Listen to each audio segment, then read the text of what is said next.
Hello, ഇന്ന് നമുക്ക് ഒരു പനീർ റെസിപ്പി ആയാലോ?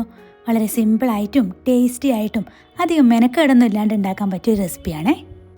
ഒരു മീഡിയം സൈസ് ഉള്ളിയും 2 മീഡിയം സൈസ് തക്കാളിയും കൂടെ കട്ട് ചെയ്തെടുക്കുക കേട്ടോ. തക്കാളിക്ക് ഉള്ളിക്കും ഷേപ്പിൽ കട്ട് ചെയ്യണമെന്നില്ല, അരഞ്ചും പുറഞ്ഞരിഞ്ഞാലും കുഴപ്പമൊന്നുമില്ല. ഇനി എന്താ, ഒരു പാൻ വെച്ച് അതിലേക്ക് 1 ഗ്ലാസ് വെള്ളം ഒഴിച്ചിട്ട് ഗ്രാമ്പും പട്ടി ഏലക്കായൊക്കെ അതിൻ്റെ അകത്തേക്ക് ഇട്ട് കൊടുക്കുക. ഇതിൻ്റെ കൂടെ തന്നെ കുറച്ച് കാഷ്യൂ നട്ട്സും കൂടെ ചേർത്ത് കൊടുക്കുക. ഇനി ആ വെള്ളം ഒന്ന് തിളച്ച് വരുന്ന സമയത്ത് കുറച്ച് മഞ്ഞൾപ്പൊടിയും ആവശ്യത്തിന് ഉപ്പും ചേർത്ത് കൊടുക്കുക. അതിൻ്റെ കൂടെ തന്നെ ഈ കട്ട് ചെയ്ത് വെച്ചിരിക്കുന്ന ഉള്ളിയും തക്കാളിയും കൂടെ ചേർത്ത് കൊടുത്ത് അടച്ച് വെച്ച് വേവിക്കുക. ഇനി ഇത് വെന്ത് കഴിഞ്ഞിട്ടാകുമ്പം ഗ്രാമ്പും പട്ടി ഏലക്കൊക്കെ അങ്ങ് എടുത്ത് മാറ്റിക്കോ കേട്ടോ. ഇനി നന്നായിട്ട് തണുത്തതിന് ശേഷം മിക്സിയിലിട്ട് പേസ്റ്റ് പോലെ അരച്ചെടുക്കുക. ഇനി ആ സെയിം പാനിലേക്ക് തന്നെ ഈ ഒരു മിക്സ് ഒഴിച്ചിട്ട് മുളക് പൊടിയും ഗരം മസാലയും കൂടെ ചേർത്ത് അതിൻ്റെ അകത്തേക്ക് കുറച്ച് ബട്ടറും കൂടെ ആഡ് ചെയ്ത് കൊടുക്കുക. എന്നിട്ട് നമ്മൾ ഈ കട്ട് ചെയ്ത് വെച്ചിരിക്കുന്ന പനീർസിൻ്റെ ക്യൂബ്സും കൂടെ ഇട്ടിട്ട് 5 മിനിറ്റ് അടച്ചു വെച്ച് വേവിക്കാം.